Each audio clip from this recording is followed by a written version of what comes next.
حاسه ان هو يعني compared طبعا التوكس العظيمه اللي سمعناها النهارده ده more of basic وحاسه ان ممكن حد فيكم ياخد منه افكار لشغله. It's very basic preclinical evaluation لاي small molecule. Just a model هتغيره في السيلز او هتغيره للاكل موديل المفروض تoptimize بالافكار اللي انا هحاولها. Okay, so this was my work and my PhD. So that was like 2 years ago.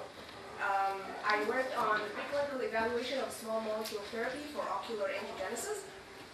So I'll start with a little bit of background about angiogenesis, which I guess most of you will be familiar with. So it's the process of formation of new blood vessels from pre-existing ones. It's a physiological process that is important under certain conditions, including embryonic development and wound repair.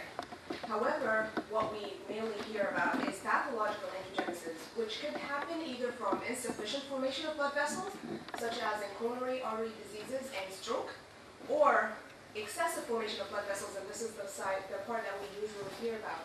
And this happened in tumors and in blinding eye diseases, including the one that I will talk about today, which is known as wet AMD. So AMD stands for age-related macular degeneration, and as the name implies, it's an age-related problem. So it's the most common cause of blindness in the elderly over 65 years, and currently there are about 2 million cases just in the United States. So this is just a fundus photo for the eye, and what you see here is the angiogenesis, so just blood vessel formation from weakness. That I will explain how it happened next. Wet AMD actually causes 90% of AMD blindness, and it's characterized by something called choroidal neovascularization. I'll explain what that means. So just to show you the structure of the eye, and you have basically the cornea in the front, and then the lens, and you have the retina in the back. The center is the fovea, and the fovea is part of the macula. So macula is the area that's affected in this disease. So this is in the center of the retina, and the importance for that layer is that basically because it's at the center and because it's rich of cone photoreceptors, this layer is involved or responsible for the bright colored detailed vision. So if you have a problem here, you're affecting the clarity and the color image that you're seeing. The layer in the back here, called choroid, this is the layer basically underneath the retina, and it's responsible for supporting the retina with the blood vessels and nutrients that it needs. So what happened in AMD is that basically here, like zooming on the retina photoreceptors and the choroid in the back, what happens in AMD is that basically you have a damage in the membrane that is separating retina from choroid, and as a compensatory mechanism, you basically start increasing blood vessel formation from the choroid. So that's why it's called choroidal neovascularization. The problem with these new blood vessels is that they're fragile and they leak, causing fluid accumulation within the retinal layers and underneath the retina. There are other risk factors associated with this disease, including age, as clear, genetic factors, smoking, and obesity. So basically, if a person with healthy vision will see the slide that way, a person with wet AMD will basically see it like this. So you have central blindness and blurred peripheral vision. The treatments that are currently used for wet AMD are mainly focusing on anti-VEGF intravitreal injections. VEGF is the vascular endothelial growth factor. It's systemically expressed and it's involved in the whole body, basically. And some of these treatments are basically used in cancer because of that reason. The problem here is that they're given through intravitreal injections. So basically the needle is injected into the vitreous. And this might be painful, but that's the only way to get biologics, such as anti-VEGF, because they have high molecular weight, so you have to inject them locally for them to be closer to the site of action, which is the choroid. These treatments are successful in limiting the wet AMD disease. However, you have about 30% of the patients are non-responsive to those treatments. You still have unfavorable cost-to-benefit ratio, and you have ocular and systemic side effects despite the fact that you're injecting it locally, because the eye might leak some of these biologics into the systemic circulation, and because this pathway is very important in the angiogenesis all over the body, you're affecting other tissues or other conditions such as cardiovascular problems and stroke. These are examples of the drugs that are in the market and used clinically for the treatment, and they're all different forms of anti-VEGF. And because of that, because of these limitations that I just talked about, there is still a need to develop new VEGF-independent drugs that hopefully will be associated with minimal side effects.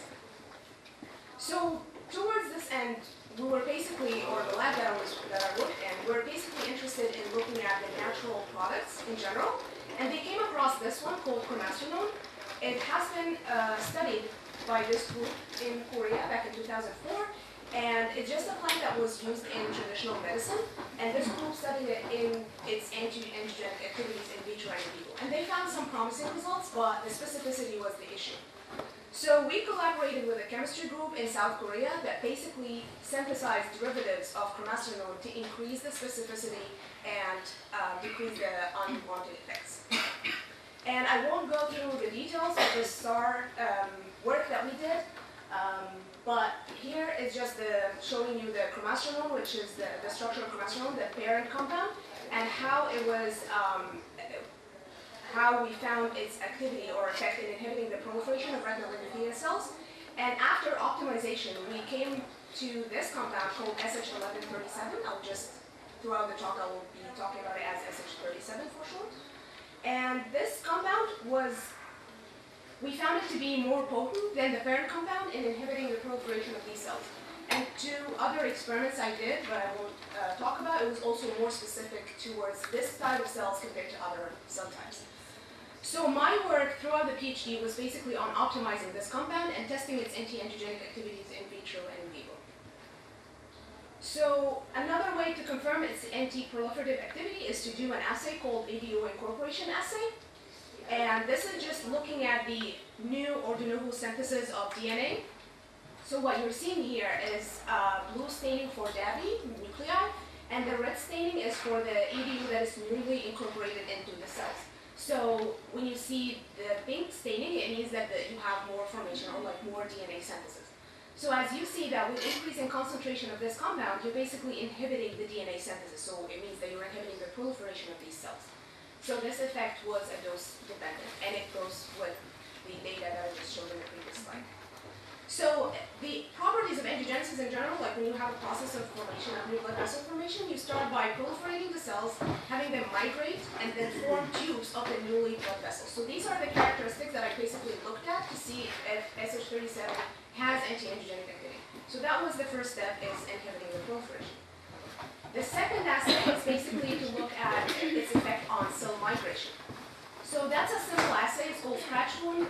You basically have the cells grow to confluency, and then you scratch them with a pipette tip, and basically you monitor the cells over time to see the migration of cells into the gap that you just created.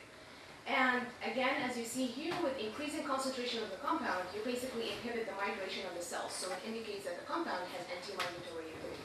And this effect again was dose-dependent. Then we did a standard assay for angiogenesis called tube formation assay. And this is a very cool assay, basically. You use the basement membrane called Matrigel, and it has the supporting material and pro-angiogenic factors that it needs for the cells to form tube-like structures. So that's basically how it looks like. So when you have the cells plated on this supporting membrane, they start forming tubes, and looking at the effect of SH37, you find that at higher concentrations, you have the cells there, but they lost the ability to form these tubes. So it indicates that it does have anti-angiogenic activity. And this effect is, again, dose-dependent. So that's just a simple snap about the work that I did in vitro, which is on the cells, looking at the anti-angiogenic effects. And then I'm moving to in vivo, basically in the animals, would we see the same effect or not? But before I was able to test it in the animals, I wanted just to decide on the doses and basically to make sure that the dose that I'm choosing is not toxic. So to do that, one of the experiments that I did is basically using 8-week-old C57 plaque mice, and this is the age and the time of mouse that I will be using throughout my experiment. That's why I picked that one. And I had two groups, vehicle, and a group that was injected was with SH37 10 micromolar. That was just randomly picked because I then had different doses and compared which one was toxic. So this was given the same way that the treatments are given in the clinic. So basically I have to inject it intravitreally. It's a little bit tricky to do that in mice because in mice you have larger lens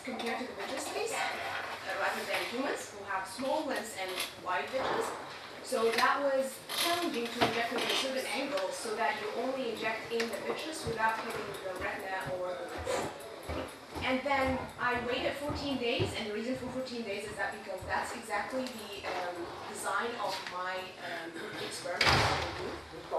And then I took the eyes from the animals and did section to look at the changes in retinal morphology, injury, apoptosis, and inflammation to assess whether this drug really changed anything or was toxic or not.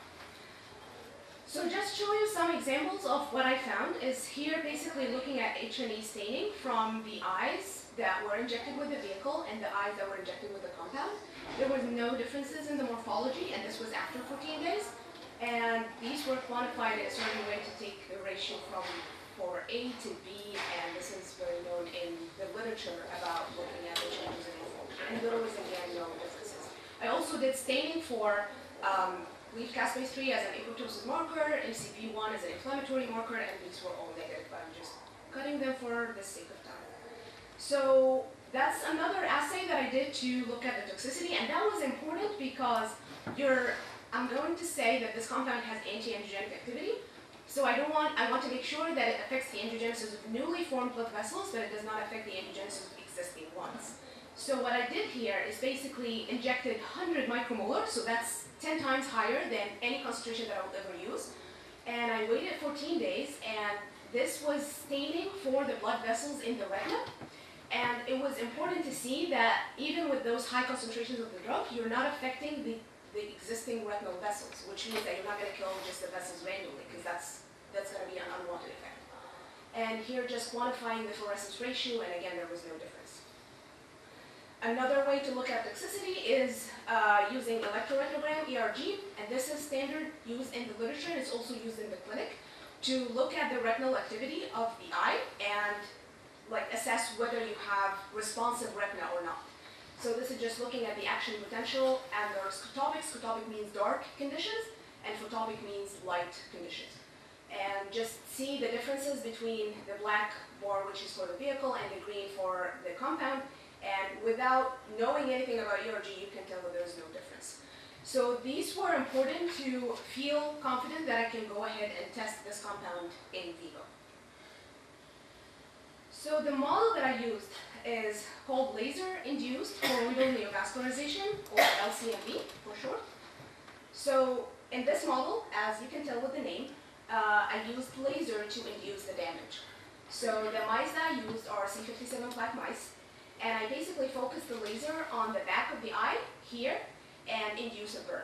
This burn will cause a breakage in the membrane separating choroid from the retina, which is recapitulating the features that happen in the disease pathology. After 14 days, you basically have this CNV, which is choroidal neovascularization lesion, forming into the retina. And then you basically sacrifice the mice at that age, or that day, and then do your analysis to find out whether you have decreased lesion or not. This is a fundus image taken after just inducing the laser, and you have here the optic nerve in the middle, and these 3 burns are basically from the laser. So that's how the burn is happening. So I do 3 per eye, and it's important to do them in an area that's kind of between blood vessels, because if you hit a blood vessels with the laser, it will cause hemorrhage. The experiment design was that I had different groups. Each one were injected with a different treatment. So you have a group for the vehicle, and a group for anti-VEGF 164, and this is just as a positive control because that's the drug that's used in the clinic. And I used 4 different concentrations based on the toxicity assessment that I did. So I tested the 10, and it was not toxic, so I went down. So 10, 1, 0.1. On day 0, which is the day I started the experiment, I do the laser burns, and then followed by intravitreal injections with the assigned treatment. And at day 14, I sacrificed and I started the imaging. In the middle, I did other assays, but I'm not going to be talking about because the last one is the most important. So what you see in this assay, or the way it is quantified, is basically after I sack the mice, I isolate the eyes, and then I do microscopic dissection under the microscope, separate different layers, and then end up with the last layer, which is the choroid, because that's the layer of question. and then I stain for blood vessels. So what you're seeing here, the red staining is called agglutinin, and this is staining for blood vessels. Because here you have excessive blood vessel formation, so that's why you're seeing bright red staining. So you can see that the background is black because that's not as intense to see it with the agglutinin staining. So then you quantify volumes of these lesions, and then you can tell how big is the difference between different treatments. So you can see by eye how different it is to treat with anti-VEGF, so that's the positive control, and then with SH37, and these results I'm showing is for the 1 micromolar.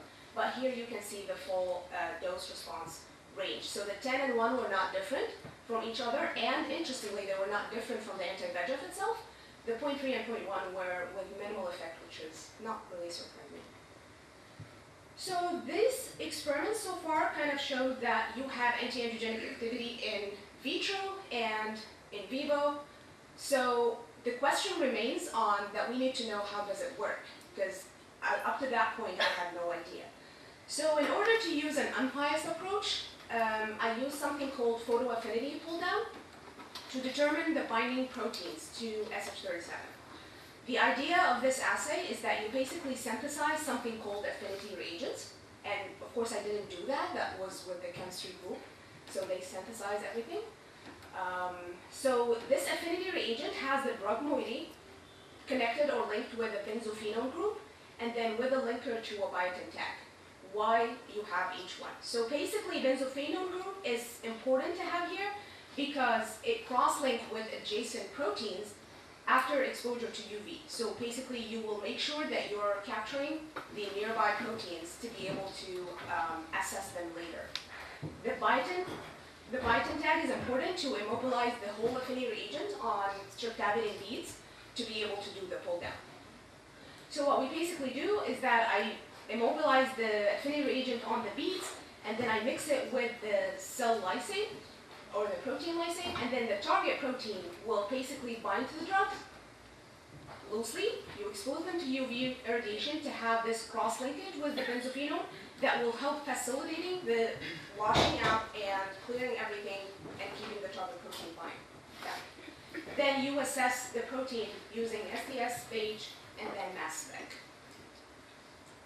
So this is an example of the results that I got. So this is a silver stained gel, and NC is the negative control, which is basically the affinity reagent with the same structure without the drug.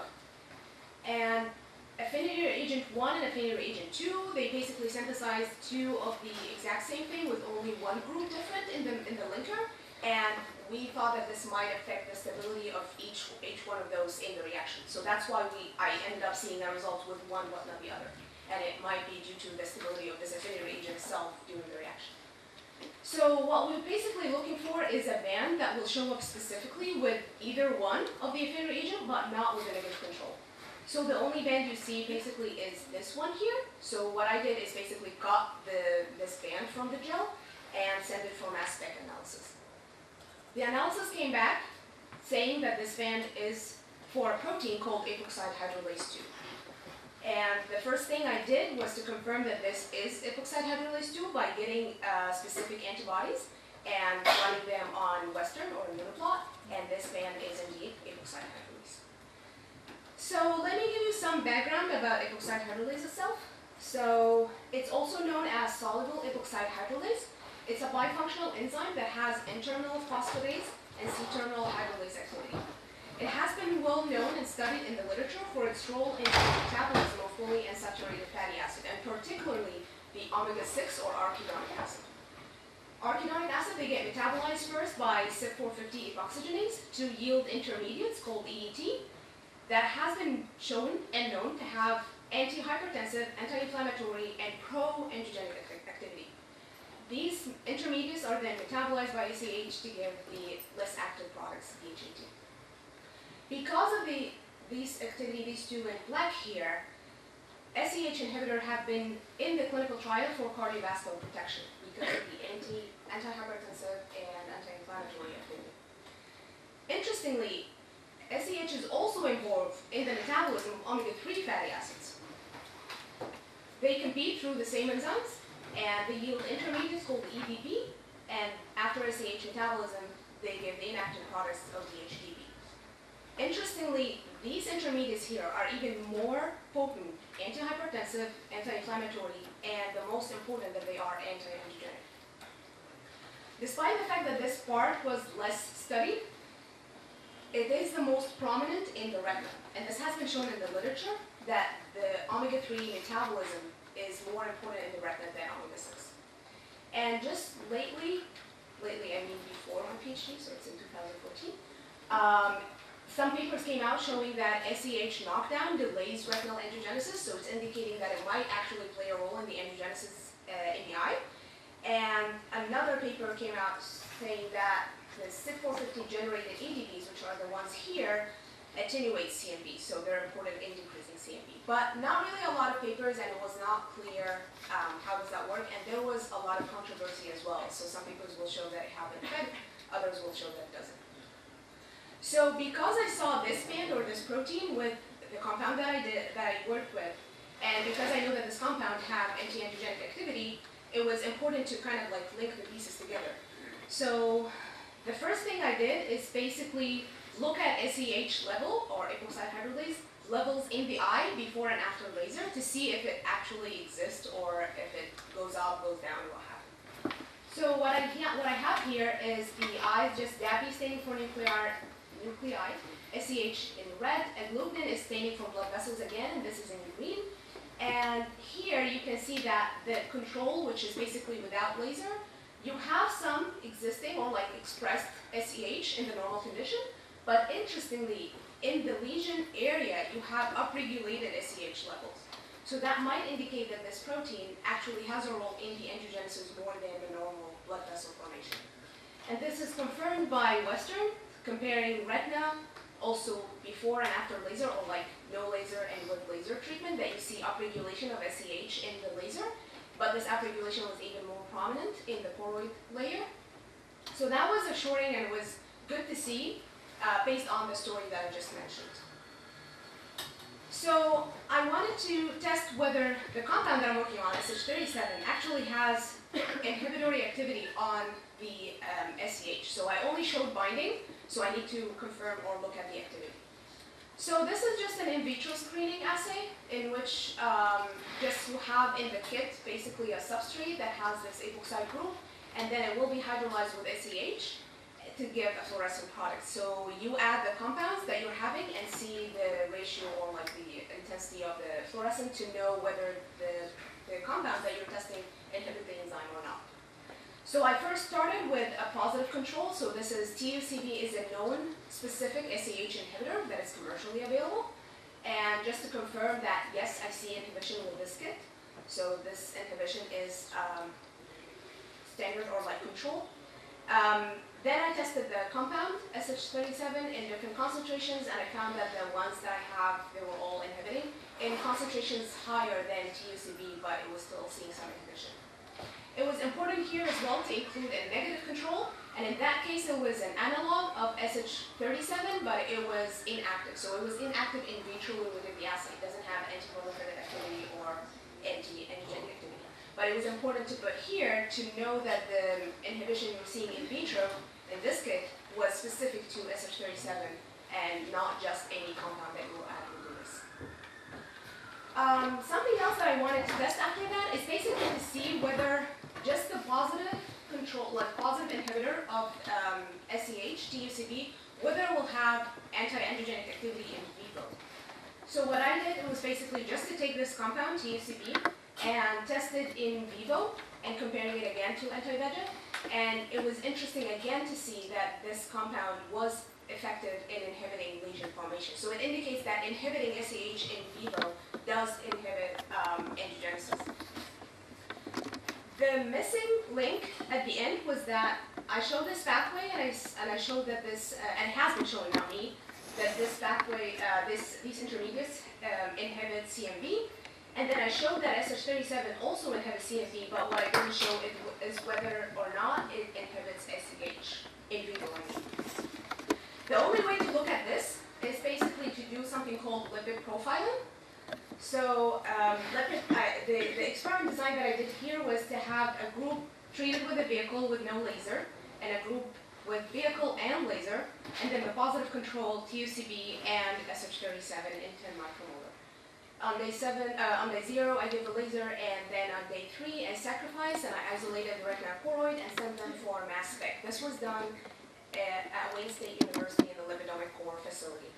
So basically the idea of lipid profiling is that they will look at the before and after. So they will look at the intermediates that happen before the enzyme and the ones that come out the products of the enzyme and see the ratio of those. And then by looking at that, you will know whether you're inhibiting the enzyme, upregulating it, or what's happening.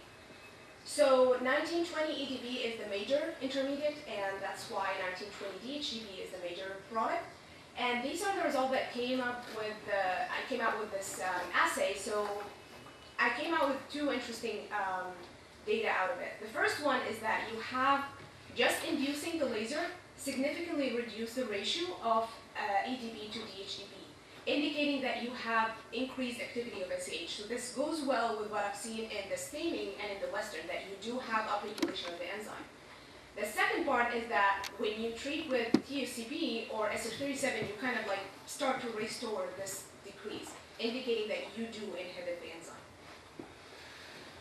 So as a summary of what I presented today is that SH37 inhibits angiogenesis in a dose-dependent manner, and it doesn't have toxic effects, and that it interacts with and inhibits the enzymatic activity of SAH in vivo and in vitro, and that SAH levels are upregulated in CMV, and its inhibition will suppress the lesions, and that's why this is now, could be a novel target, but it still requires a lot of assessment and evaluation. So at the end, I would just like to acknowledge the lab. Postal Lab is the lab that I got my PhD from at Indiana University School of Medicine. Our collaborators in Korea, so these are the chemistry group that basically synthesized all the compounds, affinity reagents, everything. Michael Bolton at IUSM, we use the tools or the instruments